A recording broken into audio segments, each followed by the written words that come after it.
Good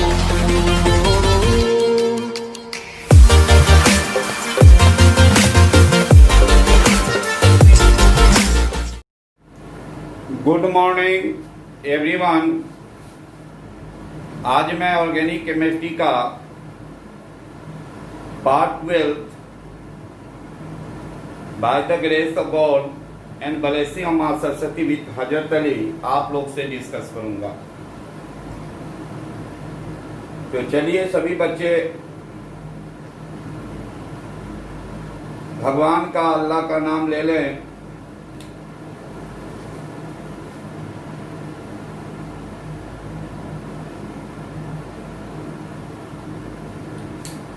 already आप लोग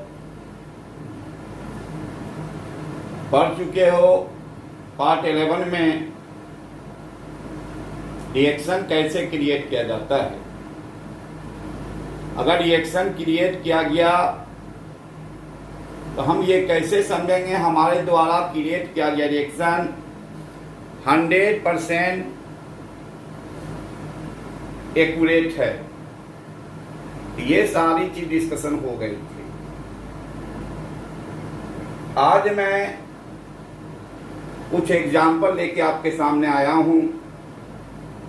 example जैसे कि देखो माय डियर, अगर कह देगा कोई नाइट्राइल कंपाउंड है,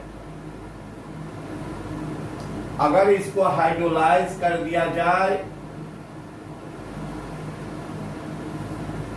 तो कहा जाता है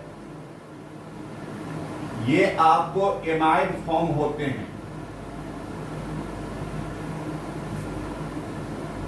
और एमाइड का फर्दर हाइड्रोलाइसिस कर देंगे आप, तो आप देखोगे ये कार्बो जैलिक एसिड में कन्वर्ट हो जाएगा। तो चलिए हम लोग देखते हैं कैसे कि सर अगर नाइट्राइल को हाइड्रोलाइज करते हैं तो ये एमाइड कैसे बना।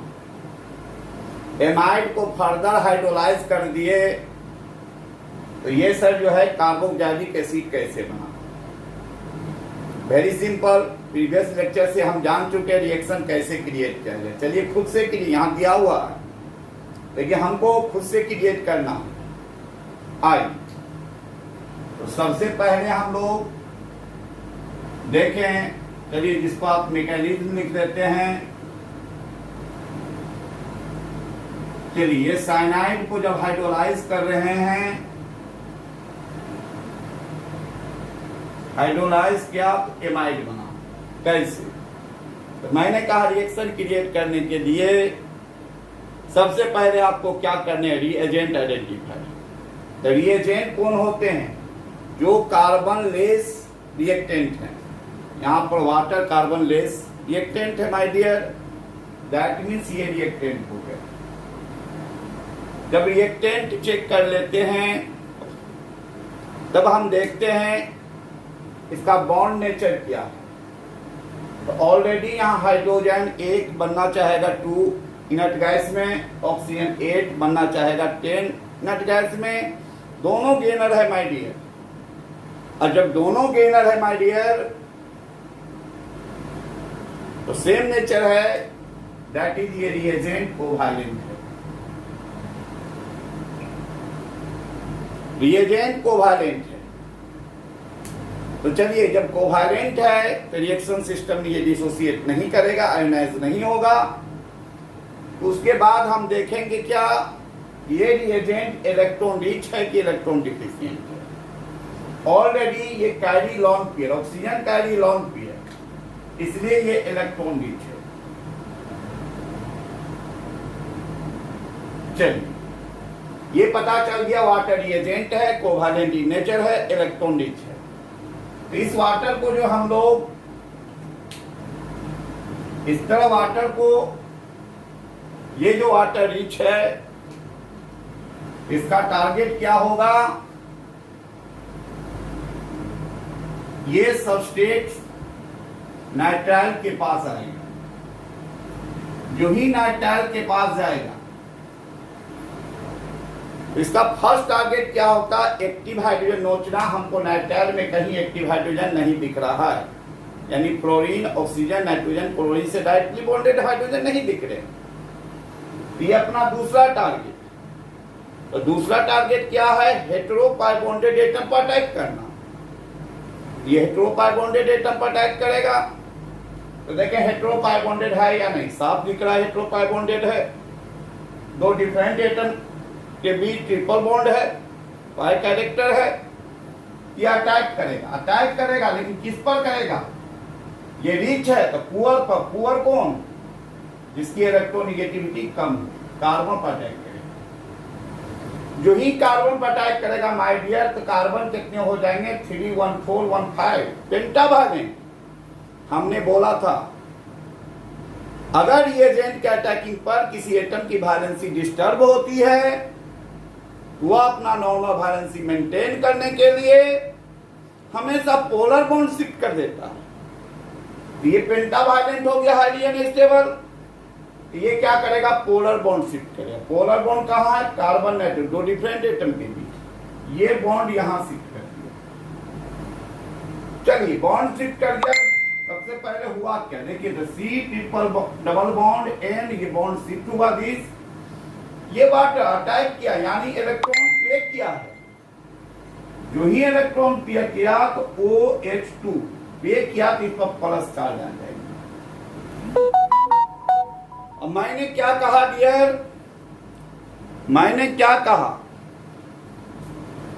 कोई भी हाई इलेक्ट्रोनिगेटिव एटम पर पॉजिटिव चार्ज डेवलप होता है तो अपने पॉजिटिव चार्ज को टॉलरेट नहीं कर पाता है।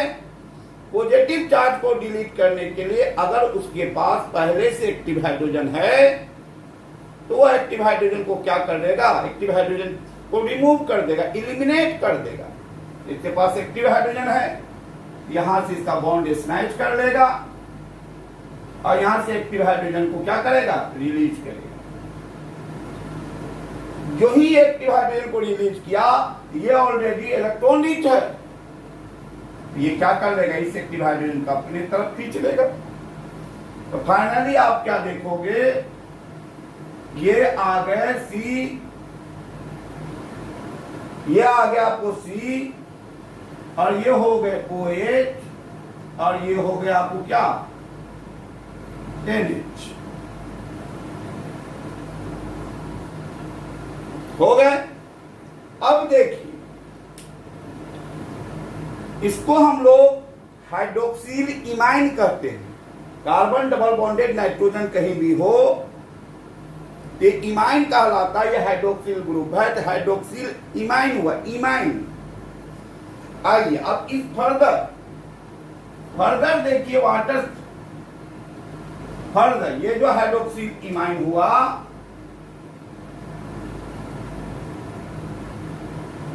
ये जो आपको हाइड्रोक्सिल इमाइन कर सकते हैं, इमाइन का फॉर्म है। अब क्या होगा? फर्दर इस पर वाटर अटैक करेगा। जो ही फर्दर वाटर अटैक करेगा तो क्या होगा? बोलिए। लेस इलेक्ट्रोनिगेटिव पर फिर कार्बन पेंटावालेंट हो जाएगा। जो ही कार्बन पेंटावालेंट हो जाएगा माय डियर, ये अपना नॉर्मल वैलेंसी मेंटेन करने के लिए पोलर बॉन्ड शिफ्ट करेगा। जो ही पोलर बॉन्ड शिफ्ट करेगा तो कुछ इस तरह के हो जाएंगे। आपको जो है ये हो गया आपको Na कि ये माइनस हो जाएंगे, यहां OH है, और आप देखें दूसरा वाटर ये OH2 अटैक किया है, यानी अटैक किया यानी इलेक्ट्रॉन पे किया है। इस पर प्लस चार्ज डेवलप होगा, इलेक्ट्रॉन देने पर प्लस चार्ज। चलिए अब देखिए, लेकिन हाईली इलेक्ट्रोनिगेटिव एटम पर यहां पॉजिटिव चार्ज डेवलप हो गया। जो ही हाईली इलेक्ट्रोनिगेटिव एटम को पॉजिटिव चार्ज डेवलप हुआ, ये पॉजिटिव चार्ज टॉलरेट नहीं करेगा माय डियर।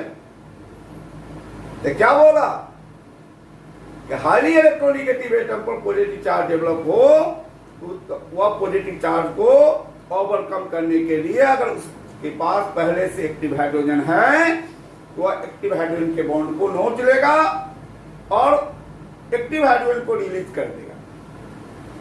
तो चलिए, तो ये क्या करेगा, एक्टिव हाइड्रोजन के बॉन्ड को नोट लेगा और एक्टिव हाइड्रोजन रिलीज कर देगा। जो ही रिलीज कर दिया है कि इलेक्ट्रॉन रिच पार्ट हो गया, तो इलेक्ट्रॉन रिच पार्ट का पहला टारगेट तो एक्टिव हाइड्रोजन लेना, यहाँ तो मिल रहा है, ये एक्टिव हाइड्रोजन को अपने तरफ ले लेगा। जो ही लेगा तो हो जाएगा COH NH2। ये जो बना ये हाईली अनस्टेबल होता है, हाईली अनस्टेबल, हाईली अनस्टेबल है माय डियर। ये हाईली अनस्टेबल, सवाल उठता क्यों, तो यहां जान लें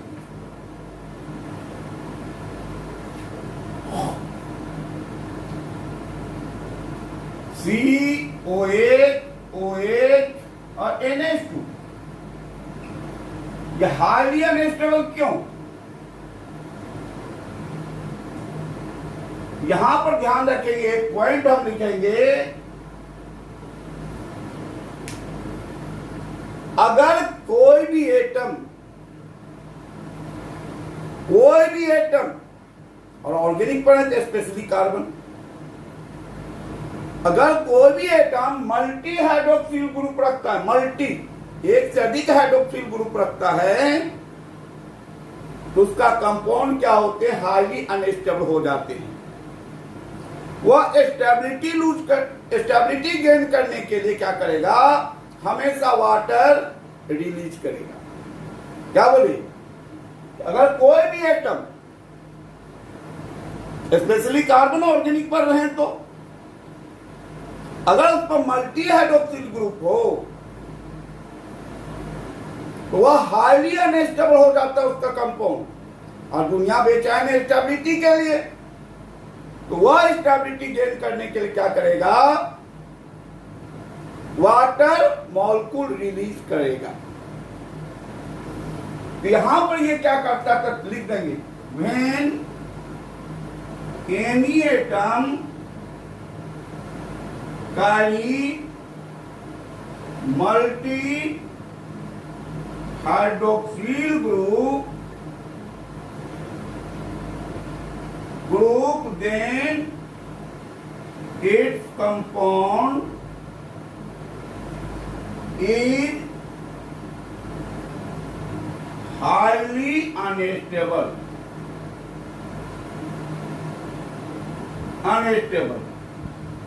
to get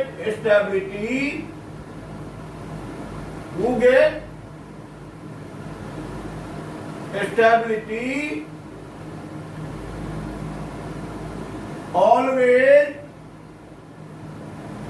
water molecule release,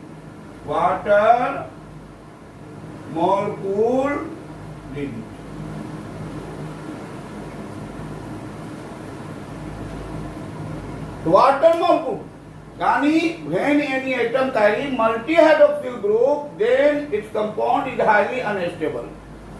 To get stability always water molecule, चलिए always water molecule release। यहां देख रहे हैं कि दो हाइड्रोक्सिल ग्रुप हाईली अनस्टेबल, इसलिए ये क्या करेगा, यहां से OH और यहां से H लेके वाटर रिलीज कर देते, इसका बॉन्ड फ्री और ये बॉन्ड फ्री, यहां डबल बॉन्ड डेवलप हो जाएंगे। इस तरह ये डबल बॉन्ड हो जाएंगे, डबल बॉन्ड ऑक्सीजन NH2। तो आपको ये क्या हो गए, दैट इज एमाइड। इस तरह आपने देखा कि जब नाइट्राइल को हाइड्रोलाइज करेंगे तो एमाइड बनेगा।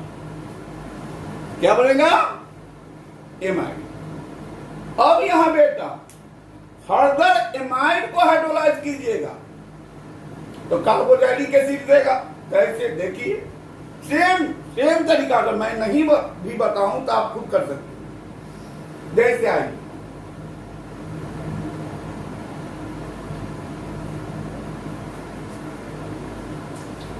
अब यहां जो है एमाइड है माय डियर,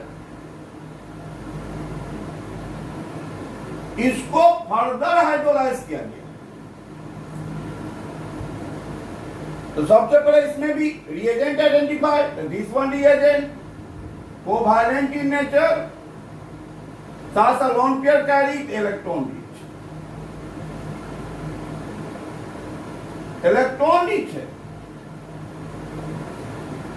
जब इलेक्ट्रॉन रिच है तो इसका फर्स्ट टारगेट एक्टिव हाइड्रोजन नोचना। देखे सबस्ट्रेट है, दिस इज सबस्ट्रेट हो गया, दिस इज रिएजेंट।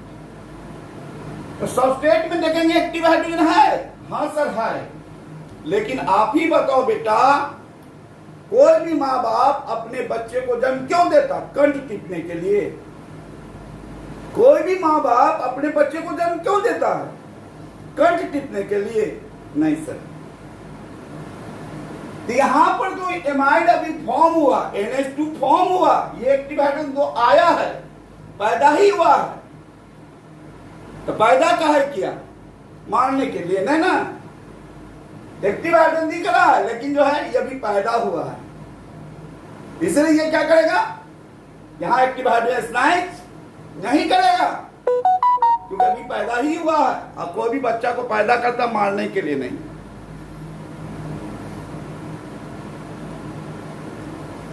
कोई भी बच्चा को पैदा करता है मारने के लिए नहीं। तो चलिए अपने सेकेंड टारगेट की ओर बढ़ेगा। इसका सेकेंड टारगेट क्या है? हेटेरोपाई बॉन्डेड एटम पर अटैक करना। ओ, ये हेटेरोपाई बॉन्डेड एटम है ना? तो हेटेरोपाई बॉन्डेड एटम पर इलेक्ट्रॉन रिच है तो इलेक्ट्रॉन पुअर। पुअर कौन होगा?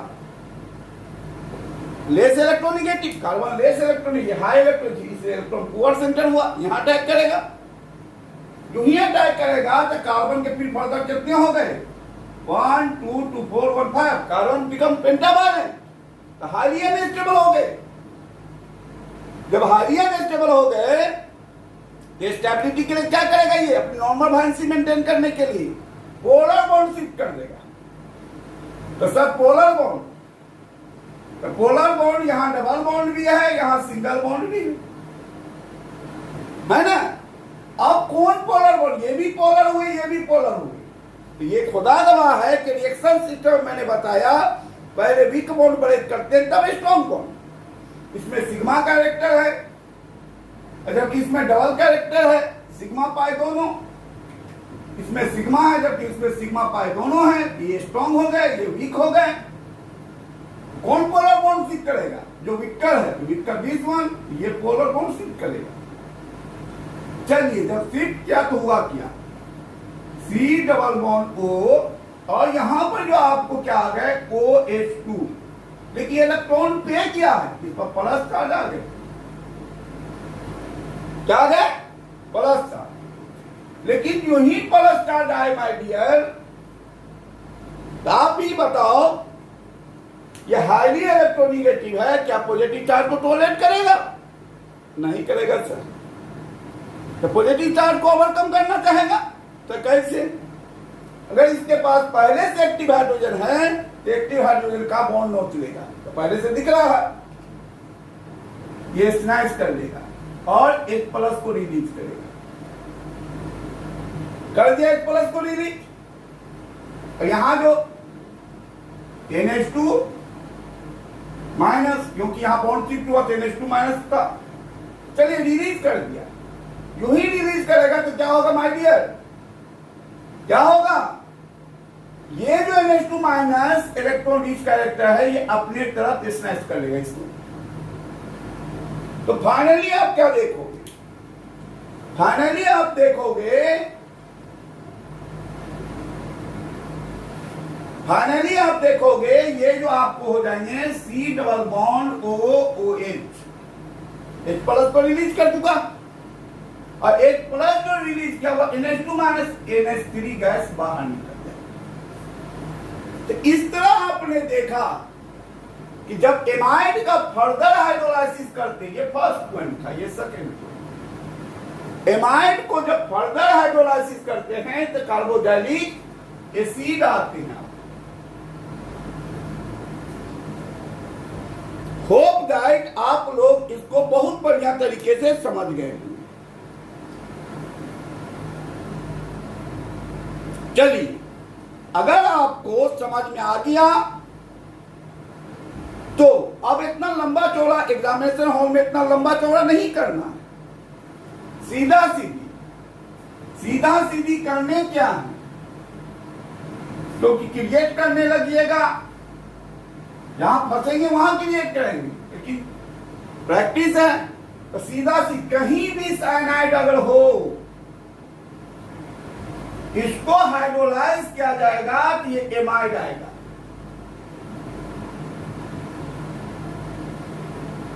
लेकिन यही साइनाइड को हाइड्रोलाइज कर रहे हैं, लेकिन एक्सेसिव हाइड्रोलाइज कर लिए, ये कार्बोजाइलिक एसिड कार्बोक्सिल ग्रुप बन जाएंगे। क्या बन जाएंगे? Carboxylic acid. तो ये चीज आप लोग अब गेट बाय हार्ट ध्यान रखेंगे। नाइट्राइल का हाइड्रोलाइसिस होता है एमाइड, और नाइट्राइल का एक्सेसिव हाइड्रोलाइसिस होगा तो कार्बोजाइलिक एसिड। थोड़ा सा मैं मजाक कर लूं आप लोग से, कर ले, चलिए कर लेते। ये नाइट्राइल को मान लीजिए केवल आप फूके, केवल आप और एक दो बच्चा थूका है तो क्या हो गया? एमाइड बन गया। लेकिन नाइट्राइल पर क्लास का सारे बच्चे थूक देंगे, यानी एक्सेसिव हाइड्रोलाइसिस, तो क्या बन जाएगा? Carboxylic acid. चलिए, अगर आपको वीडियो लेक्चर अच्छा लगा, अच्छा कैसे लगेगा ही, अच्छा लगा तो बैठल क्या कर रहे हैं? मारिए लाइक, शेयर, सब्सक्राइब कीजिए, लेकिन बेटा बेल आइकन दबाना मत भूलिए, ताकि हर एक न्यू वीडियो लेक्चर का नोटिफिकेशन आपको मिलता रहे। और इसी तरह ऑर्गेनिक केमिस्ट्री का आनंद हंसते खेलते लेते रहें और कंसेप्ट को एब्रॉड करते रहें। चलिए, सी यू अगेन। जय हिंद, जय भारत।